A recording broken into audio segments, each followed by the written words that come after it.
From an outsider's perspective, you might think this season has been a small success for the Timberwolves. And yeah, sure, expectations were high after the Rudy Gobert trade. But let me tell you, there's more to this team than meets the eye. For starters, the Wolves have won 40-plus games in consecutive seasons for the first time since 2004. That's a huge accomplishment for any team, and they've secured their spot in the play-in tournament. Now, I know some of you might be thinking, oh, but they're only in the play-in tournament. That's not that impressive. But let me tell you, making the play-in tournament in the Western Conference is no easy feat. I mean, look at the competition they're up against. The Western Conference is stacked with some of the best teams in the league, but the Timberwolves have held their own and earned their spot in the play-in tournament. Now, we all know that the Timberwolves have had their struggles all season long. They've struggled with their offense. Their big man rotations have been wonky, and they can't seem to hold on to their 10-point leads. But what's kept them out of the playoffs and in the play-in tournament is their inability to dominate against bad teams. The Wolves were terrible against teams that they should be beating. And now, before we get into any wild conspiracy theories about the NBA and the refs, let's focus on the positive. The T-Wolves have been playing some impressive basketball lately,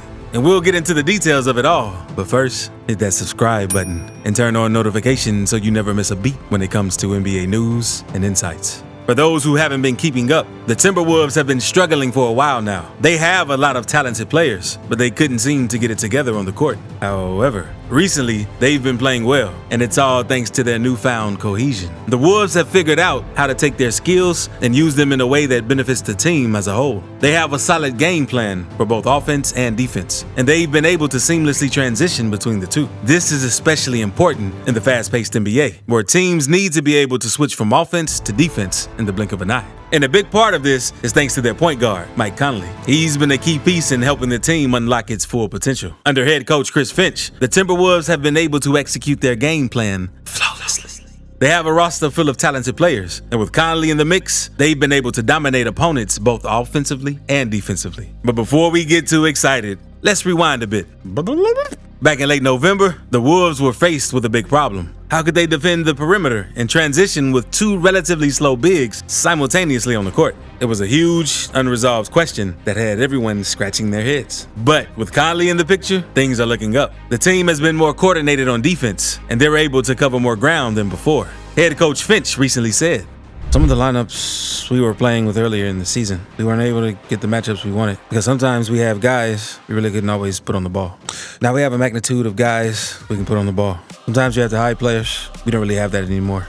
As you may know, D'Angelo Russell's biggest weakness here in Minnesota was his inability to sustain on-ball pressure. This is a crucial skill for players who operate in the defensive schemes preferred by head coach Chris Finch. In the past, the Wolves had to hide D'Lo on the opponent's least effective scorer or perimeter shooter. But now, Finch has more flexibility to vary his defensive schemes based on the caliber and skill set of his opponent. Even with D'Lo out of the equation, the Wolves still need to execute with tenacity and have a deep understanding of the defensive strategy to make their on-ball pressure successful. It's great to see that Rudy Gobert has been steadily improving in this area as well. He's been getting more acclimated to coming out in coverage, whether it's in a high-wall scheme for pick-and-roll coverage, flexing the defensive shell more frequently, or indulging in switching to counteract certain opponents. Earlier in March, the Wolves were in the midst of an impressive 4-game winning streak that vaulted them to the 6th seed in the West. What was exciting to see was the flow and synergy between the players. Karl-Anthony Towns and Rudy Gobert were killing it on the court. But what made this streak special was the addition of Naz Reid to the rotations. The double big strategy was working for them.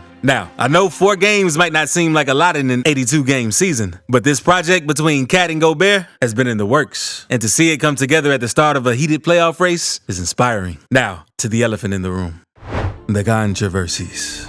If you're an NBA fan, you know that Rudy always seems to find himself in the middle of some controversy or drama. Let's start with the COVID-19 pandemic, which we all know was a huge deal. Well, Rudy Gobert was actually patient zero for the NBA. Yeah, that's right. He was the first player to test positive for the virus after touching all of the microphones at a press conference. I mean, come on, Rudy. What were you thinking? But that's not all. Rudy's time with the Utah Jazz, his former team, wasn't exactly smooth sailing either. In fact, it was pretty checkered. The Jazz ended up trading him to the Timberwolves this past offseason for a monster haul of players and draft picks. Gobert was suspended and missed the first play-in game against the Lakers. This was because he threw a punch at teammate Kyle Anderson during a timeout in the second quarter against New Orleans. Coaches and players separated the two, and Gobert was escorted to the locker room. Most recently, Gobert decided to take some shots at the NBA. He believes that the league is conspiring to get certain teams into the postseason. According to him, the Phoenix Suns, Golden State Warriors, and Sacramento Kings are all being aided by the league in a big conspiracy. He said, "It's bullshit. It's bullshit. It's not fair. It's really not fair. Every night, I've been in this league for 10 years, and I try to always give the benefit of the doubt, but it's hard for me to think they're not trying to help win. It's hard for me to think they didn't try to help the Warriors win the other night, or Sacramento Kings the other night. It's just so obvious. As a basketball player that's been in the league for so long, it's disrespectful." To be fair, there's been a lot of discussion about the level of refereeing in the league this season. But Gobert's accusations go beyond that. Would the league prefer having star-laden teams, such as the Suns and Warriors, vying for a championship in the postseason? Sure. This is most likely very true. Having massing markets such as New York, Boston, and Los Angeles playing more games is never a bad thing for the league. But had Gobert stopped there with Phoenix and Golden State, people may have taken his claims more seriously. But to include the Kings, who were riding a record-long 16-year playoff drought, is absurd. The Minnesota Timberwolves are leading the league in technical fouls called and player rejections this season, and are also second in the personal fouls called. And if you think that's some kind of conspiracy against the Wolves, then let me tell you, you're not looking at the bigger picture. Let's be real.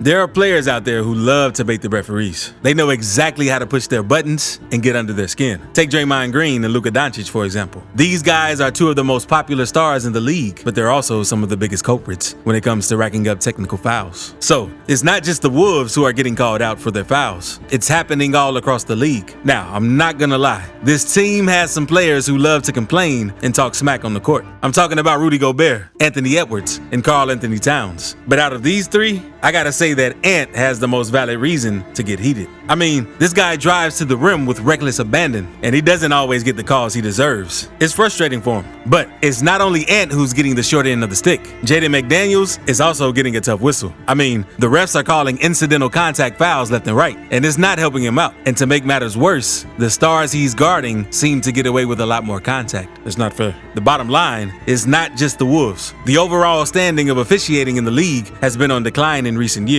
And it's not only the referees to blame. Players have gotten smarter too. They're using cunning and nuance to make it seem like they're getting fouled more than they really are. It's becoming increasingly difficult for referees to make the right calls. Listen, whether the Wolves win or lose, it's important to focus on the positive momentum that's been generated lately. Sure, bad calls happen, and sometimes it can feel like the refs are out to get you. But that doesn't mean you should start believing that the NBA is fixed or rigged in some way. Let's be real here, guys. If you're spending all your time and energy trying to convince yourself that the games are rigged, then what's the point? You're wasting your time on something that you can't control. So why not just enjoy the game for what it is? A sport that we all love and enjoy watching. In the end, it's all about perspective. Don't let a few bad calls ruin your enjoyment of the game. Focus on the positive momentum and the excitement of the game, and leave the officiating to the refs. All right, that's all I got for today. Thanks for watching. And as always, don't forget to hit that subscribe button so you won't miss any of our uploads.